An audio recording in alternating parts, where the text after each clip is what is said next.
Ano yung imahe na nakikita ng Ito daw missionary? po, ang imahe na nakikita nyo kay sa Holy Spirit.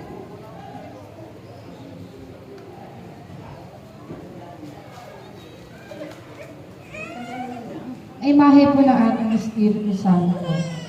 Nakapatong po sa uluhan niya na makalaking puting kalapate. Tapos po yung dibdib ng kalapate is may nakatatak na puso. Tapos yung mukha po niya, mayroong nakaparibot na pakit. Parang tubo niya. Nakikita mo ba? Tapos po, yung mata niya is kulay gold na nagliliwanag. Tapos meron siyang yung mga pakpak niya, may mga nakalingwahe na nakatatak. Yun lang po. Pangangalawa ni ate yung nakapula. Kung ano yung nakita niya. Meron ka daw bang nakikita sa Holy Spirit?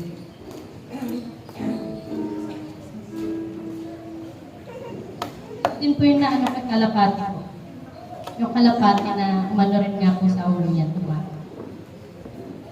Yun na po yung napansin ko yung kalapati, tapos may mga damit siyang ano na. Hindi ko na lang po natatig na yung baba.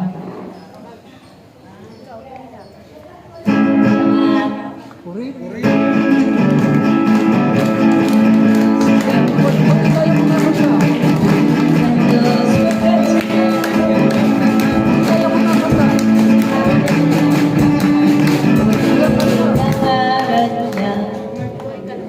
Dapat may kanta, di ba? Hindi naman po ay dadako na tayo sa pangalawang mensahe mula sa panalangin papuri ng Espiritu Santo ni Binibining Rachel sa interpretasyon mula sa Espiritu Santo ni Gina Venus.